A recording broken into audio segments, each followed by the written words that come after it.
Bismillahirrahmanirrahim. Assalamualaikum warahmatullahi wabarakatuh.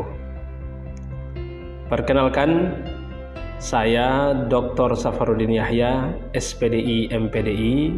Saya selaku dosen tetap pada Perguruan Tinggi Universitas Muhammadiyah Buton, khususnya pada program studi Pendidikan Agama Islam. Saat ini saya sedang mengikuti program sertifikasi dosen tahun 2026, dan pada kesempatan ini saya akan memaparkan pernyataan diri dosen dalam unjuk kinerja Tridharma Perguruan Tinggi atau disingkat PDD UKTPT, khususnya pada aspek pelaksanaan pengajaran. Pada kesempatan ini saya akan melaksanakan pembelajaran mata kuliah Tafsir 2, di mana mata kuliah Tafsir 2 ini mengkaji khusus ayat-ayat pendidikan perspektif Al-Quran yang berkaitan dengan konsep pendidikan Islam melalui pendekatan tafsir, di mana mahasiswa tidak hanya mempelajari makna suatu ayat, tetapi melalui mata kuliah ini, mahasiswa dapat menganalisis relevansinya terhadap teori dan praktik pendidikan Islam kontemporer. Mata kuliah Tafsir 2 merupakan mata kuliah wajib yang harus diampu oleh mahasiswa pada semester 4. Mata kuliah ini merupakan keberlanjutan daripada mata kuliah Tafsir 1 yang mengkaji ayat-ayat pendidikan secara lebih mendalam.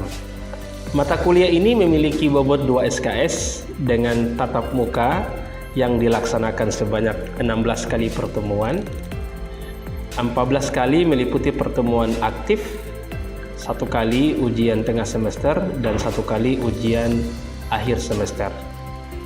Adapun deskripsi singkat dari mata kuliah Tafsir 2 ini, mata kuliah ini membahas tentang esensi ayat-ayat pendidikan di dalam Al-Quran secara utuh melalui pendekatan ilmu tafsir dengan metode kerja tematik ilmiah. Selain itu, mata kuliah ini ikut mengkaji atau membahas eksistensi pendidikan yang ditinjau dari perspektif Al-Quran, tentu dengan merujuk pada karya-karya para mufassir ahli tafsir yang telah menafsirkan Al-Quran secara kredibel. Proses pembelajaran dilaksanakan dengan tatap muka melalui strategi delivery, interaction, and assessment. Adapun capaian pembelajaran yang dibebankan pada mata kuliah ini yaitu mahasiswa bertakwa kepada Tuhan Yang Maha Esa dan mampu menunjukkan sikap religius dan islami. Mahasiswa diharapkan dapat menjunjung tinggi nilai-nilai Islam dalam melaksanakan tugas berdasarkan norma agama, moral, dan etika. Yang ketiga, mahasiswa mampu menganalisis substansi ajaran Al-Quran sebagai landasan pengembangan konsep pendidikan Islam. Yang keempat, mahasiswa mampu menganalisis konsep-konsep pendidikan di dalam Al-Quran melalui pendekatan metode tafsir. Yang kelima, mahasiswa mampu mengembangkan pemikiran logis, kritis, sistematis, dan kreatif melalui penelitian ilmiah. Penciptaan desain atau karya lainnya dalam bidang pendidikan agama Islam dengan memperhatikan nilai-nilai Islam. Dan yang keenam, mahasiswa mampu menganalisis dan menerapkan nilai-nilai Al-Quran yang berkaitan dengan pendidikan Islam dalam praktik pendidikan Islam. Adapun CPMK atau capaian pembelajaran mata kuliah, mahasiswa mampu memahami dan menjelaskan konsep-konsep dasar tentang esensi pendidikan yang terkandung di dalam Al-Quran. Yang kedua, mahasiswa mampu menganalisis eksistensi pendidikan berdasarkan perspektif Al-Quran. Yang ketiga, mahasiswa mampu mendeskripsikan teori-teori yang sejalan dengan semangat penafsiran Al-Quran, khususnya mengenai konsep pendidikan. Dan yang keempat, mahasiswa mampu menganalisis urgensi pendidikan dalam ayat-ayat pendidikan yang terkandung di dalam Al-Quran. Adapun kemampuan akhir daripada proses tahap pembelajaran atau sub CPMK, yang pertama, mahasiswa mampu menjelaskan tafsir ayat-ayat Al-Quran tentang kewajiban belajar mengajar. Mahasiswa mampu menganalisis tafsir ayat Al-Quran tentang hakikat dan tujuan pendidikan. Mahasiswa mampu menganalisis konsep pendidik atau guru dalam Al-Quran. Mahasiswa mampu menganalisis konsep peserta didik sebagai objek pendidikan. Mahasiswa mampu menganalisis konsep lingkungan pendidikan dalam Al-Quran berdasarkan penafsiran para ahli tafsir.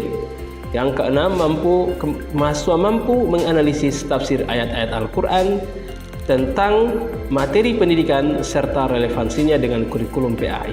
Yang ketujuh, mahasiswa mampu menganalisis tafsir ayat Al-Quran tentang metode pendidikan yang terkandung dalam Al-Quran. Mahasiswa mampu menganalisis tafsir ayat-ayat Al-Quran terkait alat media pendidikan dan seterusnya. Di dalam mata kuliah tafsir 2 ini, materi yang dipelajari oleh mahasiswa, yang diajarkan kepada mahasiswa berkaitan dengan 1. Tafsir ayat-ayat Al-Quran tentang kewajiban belajar mengajar. Tafsir ayat Al-Quran tentang hakikat dan tujuan pendidikan. Tafsir ayat Al-Quran tentang subjek pendidikan. Tafsir ayat Al-Quran tentang objek pendidikan. Tafsir ayat Al-Quran tentang lingkungan pendidikan. Tafsir ayat Al-Quran tentang materi pendidikan. Tafsir ayat Al-Quran tentang metode pendidikan. Tafsir ayat Al-Quran tentang alat atau media pendidikan. Tafsir ayat Al-Quran tentang evaluasi pendidikan. Tafsir ayat Al-Quran tentang ilmu pengetahuan dan teknologi. Dan yang terakhir, tafsir ayat Al-Quran tentang konsep taklim, tarbiyah, dan ta'dib. Adapun metode pembelajaran yang diterapkan dalam perkuliahan mata kuliah tafsir 2 ini ialah dengan metode ceramah, diskusi kelompok, tanya jawab, dan tentu terakhir adalah evaluasi atau penugasan. Indikator penilaian dalam mata kuliah ini meliputi kehadiran 10%, penugasan keaktifan mahasiswa 20%, ujian tengah semester 30%, ujian akhir semester 40%. Adapun beberapa rujukan referensi dari mata kuliah tafsir 2 yang membahas tentang ayat-ayat pendidikan dalam Al-Quran. Yang pertama, Tafsir Al-Maraghi yang ditulis oleh Al-Imam Ahmad Mustafa Al-Maraghi. Tafsir Ibnu Katsir yang ditulis oleh Al-Imam Ismail Ibnu Katsir. Dan Tafsir Al-Misbah yang ditulis oleh Profesor Dr. Quraish Shihab. Adapun beberapa referensi penunjang antara lain buku yang ditulis oleh Ahmad Tafsir tahun 2007 yang berjudul Ilmu Pendidikan dalam Perspektif Pendidikan Islam. Yang kedua, Muhammad bin Saleh Al-Utsaimin, Usulut fi Tafsir, pengantar dan dasar-dasar mempelajari ilmu tafsir. Saya juga memasukkan beberapa referensi yang bersumber dari hasil penelitian dan PKM yang kami lakukan. Di antaranya penelitian yang dilakukan oleh Safaruddin Yahya dan kawan-kawan, pelatihan metode dakwah pada kalangan mubalik dan ormas Islam Kota Bau-Bau. Artikel ini diterbitkan pada tahun 2025. Safaruddin Yahya, peran kajian Islam dan dampaknya pada peningkatan wawasan keislaman bagi mahasiswa di perguruan tinggi. Artikel ini diterbitkan pada jurnal Sinta. Dan yang terakhir, penelitian kolaborasi kami bersama salah satu dosen dari UIN Mataram yang berjudul Teaching Religious Moderation by Islamic Education Lecture by Best Practice at 3 Islamic University. Adapun referensi publikasi di atas kami masukkan sebagai referensi rujukan, referensi pendukung, karena kami meyakini bahwa hasil penelitian di atas memiliki korelasi dengan tema materi yang akan kita bahas, yaitu tafsir ayat-ayat Al-Quran tentang hakikat dan tujuan pendidikan. Untuk lebih lanjut, mari simak penjelasan materi saya dalam video ini. Assalamualaikum.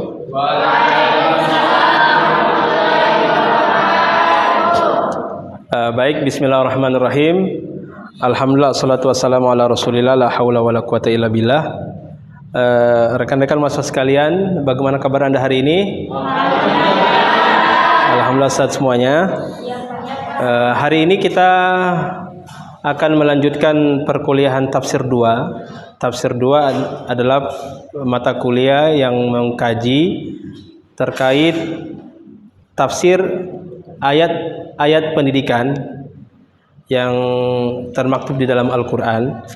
Pada pertemuan sebelumnya kita sudah membahas tafsir ayat-ayat Al-Quran yang berkaitan dengan hakikat belajar mengajar. Baik, rekan-rekan mahasiswa sekalian, sebelum kita melanjutkan pada materi pertemuan kedua, Bapak akan menampilkan sebuah tayangan video yang kemudian nanti Bapak akan meminta tanggapan Anda berkaitan tayangan video berikut ini.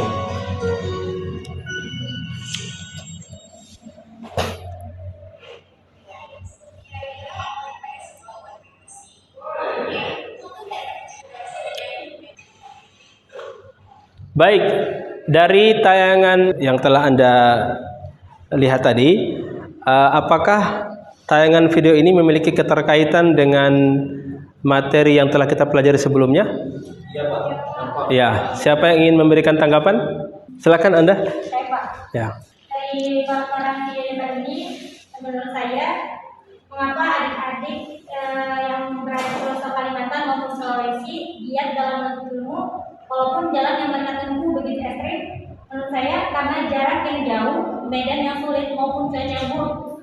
Bukan alasan kita untuk berhenti dalam menuntut ilmu maupun belajar, akan tetapi menjadi dorongan kita untuk selalu belajar dan terus menuntut ilmu. Baik, ada tanggapan yang lain? Silakan beri.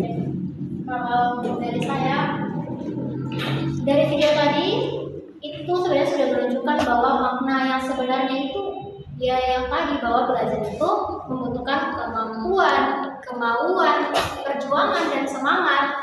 Baik, berarti tayangan video tadi memiliki keterkaitan dengan materi yang telah kita pelajari sebelumnya yang berbicara tentang hakikat belajar, di mana medan yang curam tidak menyurutkan semangat seseorang dalam belajar atau menuntut ilmu, karena belajar adalah bagian daripada perintah Allah dan merupakan kewajiban.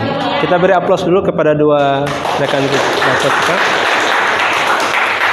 Baik, untuk pertemuan yang kedua ini kita akan berbicara tentang tafsir ayat-ayat Al-Quran tentang hakikat dan tujuan pendidikan.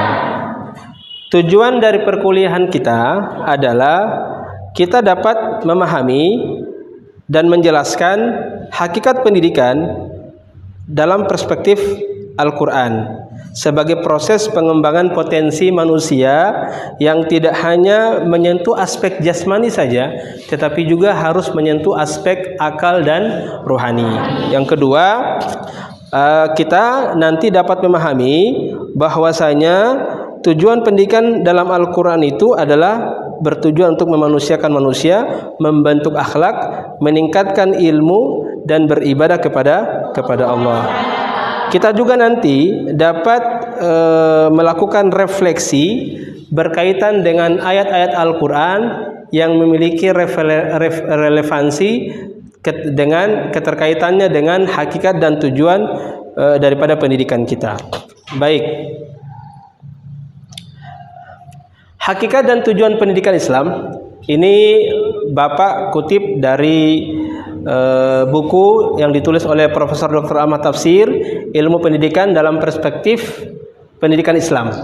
Hakikat pendidikan Islam adalah proses pembinaan manusia secara menyeluruh, baik aspek jasmani, akal, dan rohani, berdasarkan ajaran Islam agar manusia menjadi insan kamil, insan yang sempurna, yang tunduk kepada Allah.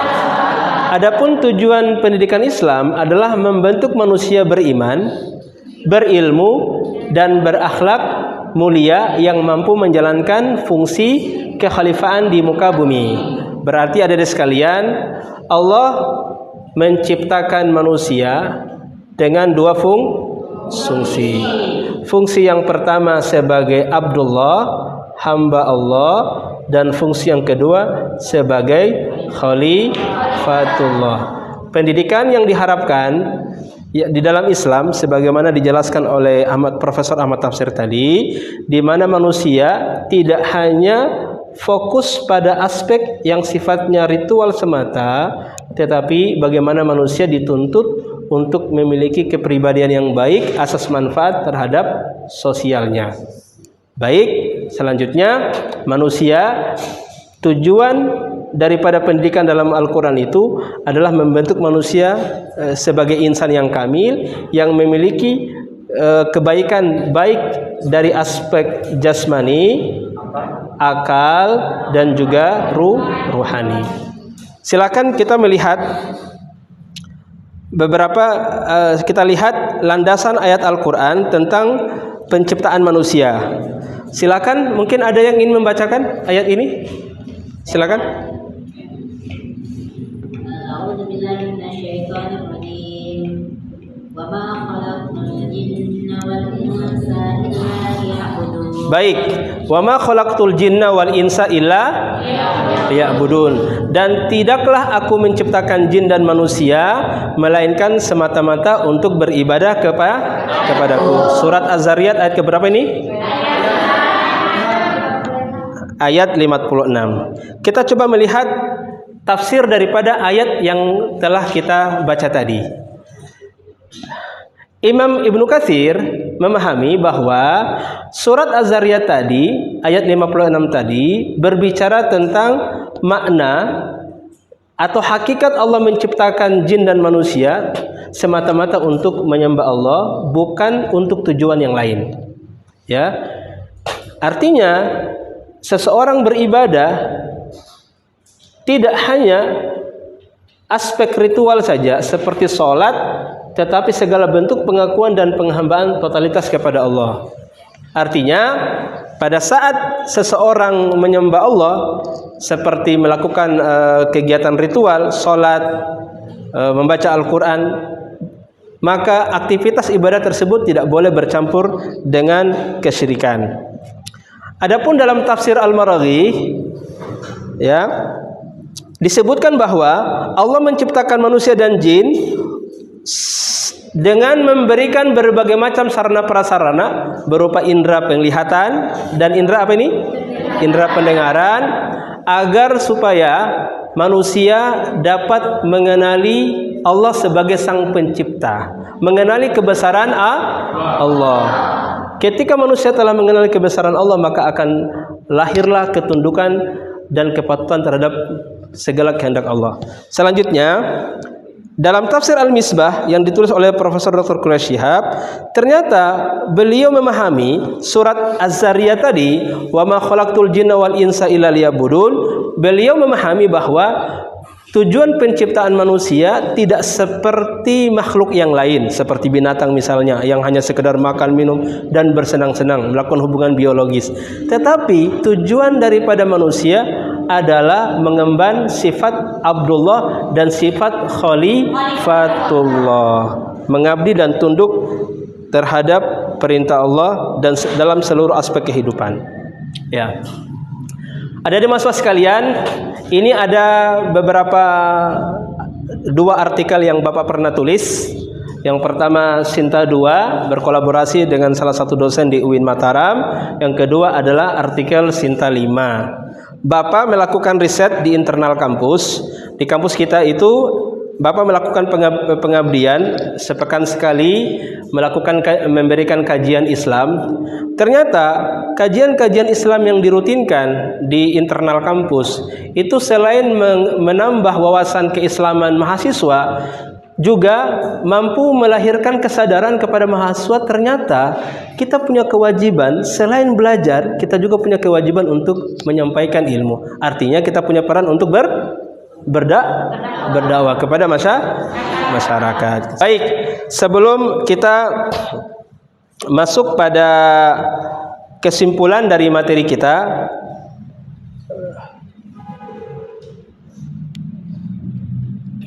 Bapak ingin menjelaskan bahwa tujuan utama penciptaan jin dan manusia adalah semata-mata untuk menyembah Allah, beribadah, tunduk, taat, dan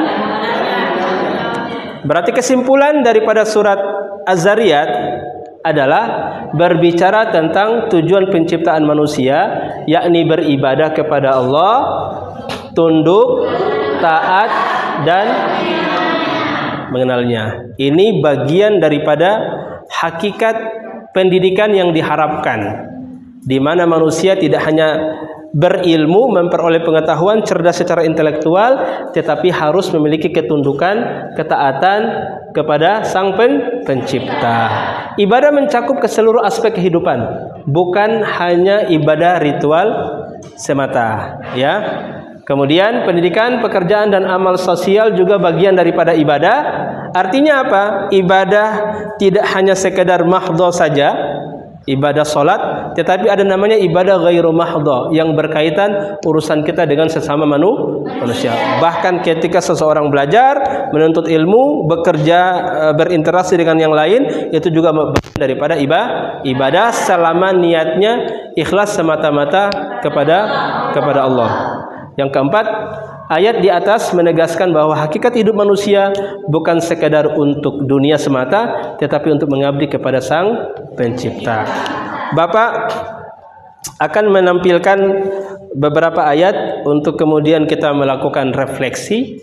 Silakan, saya ingin Anda membentuk kelompok. Ini kelompok satu ya. 1, 2, 3, 4, 5. Silakan Anda bentuk kelompok kecil. Ayo. Kelompok 2, silakan bentuk kelompok kecil. Ya. Kelompok 3, Anda ya, coba bentuk kelompok kecil. Anda kelompok 4, silakan. Ayo.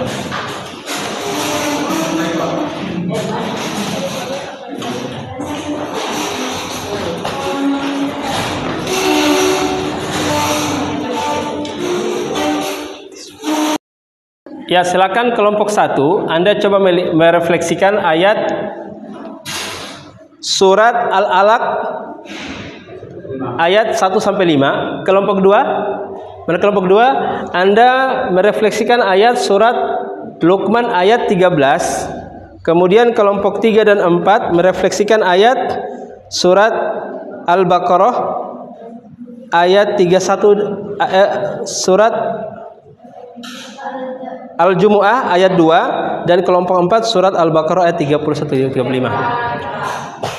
Anda berdiskusi kira-kira apa makna daripada ayat ini, tujuan daripada ayat ini berbicara tentang apa, dan apakah ayat ini memiliki keterkaitan atau korelasi dengan surat Az-Zariyat yang telah kita paparkan tadi. Ya, silakan.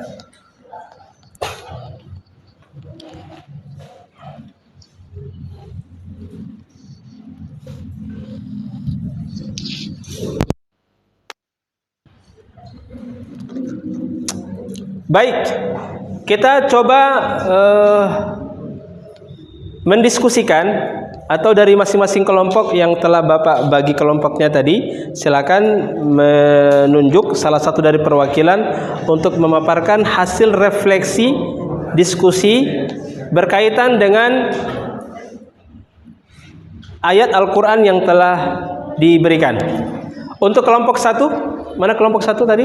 Silakan, Anda ingin menjelaskan apa terkait ayat ini? Silakan. Tafsir surah Al-Alaq ini kan di ayat pertama menjelaskan tentang Iqra bismi rabbikal ladzi khalaq. Nah, di sini Allah memerintahkan kepada kita untuk bisa membaca dan menuntut ilmu, dan membaca yang dimaksud di sini itu dia bukan hanya membaca secara tulisan saja, tetapi kita disuruh untuk membaca satu kondisi dan tanda-tanda kebesaran Allah. Kemudian di ayat kedua, bacalah dengan Allah itu yang menciptakan dari segumpal darah. Nah, artinya adalah bahwa kita disampaikan bahwa segala sumber ilmu itu dia datangnya dari Allah. Kita sebagai manusia tidak bisa sombong, kita hanya bisa mencari ilmu dan tetap harus mengingat Allah bahwa Allah adalah sumber dari ilmu. Baik, kita beri aplaus dulu, silakan.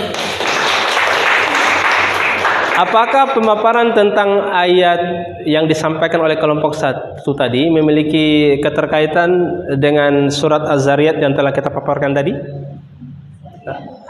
Az-Zariyat tadi? Ya, silakan Anda. Saya sedang menanggapi Pak. Silakan berdiri. Saya berdiri Pak. Boleh. Oke, baik.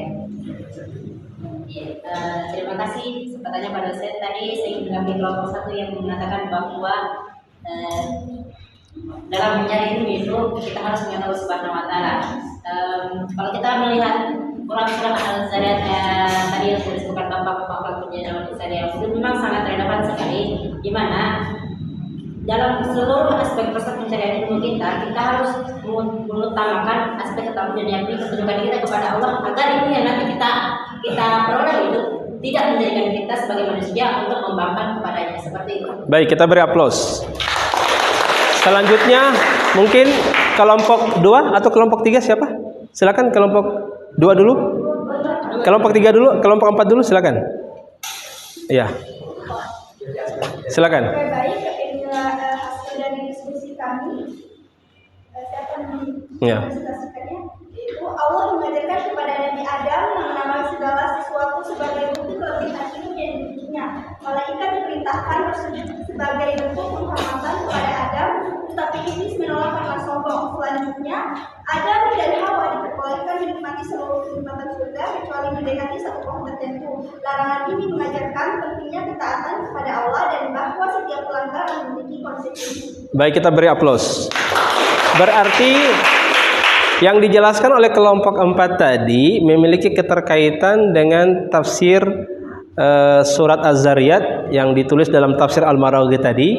Wa 'allama Adam al-asma'a kullaha. Allah mengajarkan kepada Nabi Adam segala ilmu pengetahuan melalui sumber indera penglihatan dan pendengaran supaya melahirkan rasa ketakjuban atas kebesaran Allah. Ya. Terima kasih, tanggapan jawaban Anda sudah sangat baik, jiwa baik. Selanjutnya kita coba menyimpulkan berkaitan dengan materi kita yang telah kita jelaskan di awal. Yang telah Bapak jelaskan di awal, menurut para mufassir, Ibnu Katsir, makna beribadah adalah mengenal dan mentauhidkan Allah. Menurut Al-Maraghi, ibadah mencakup usaha mendekatkan diri kepada Allah dengan kesadaran dan pengembangan potensi rohani.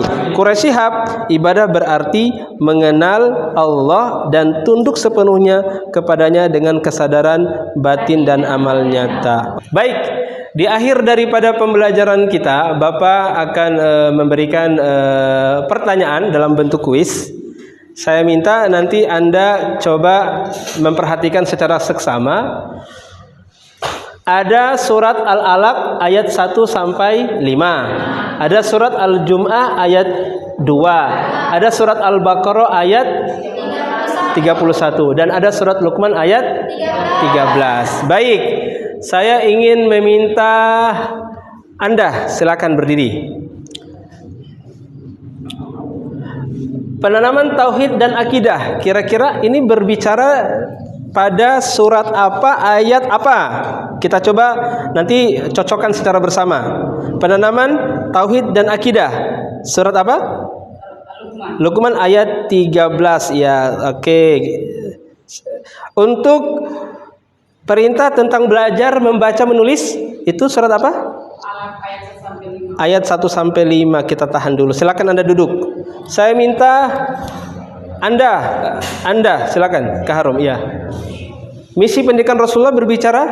Misi pendidikan Rasulullah tadi itu disebutkan Al-Jum'ah ayat 2, Pak. Al-Jum'ah ayat 2. Kita cocokkan secara bersama-sama ya.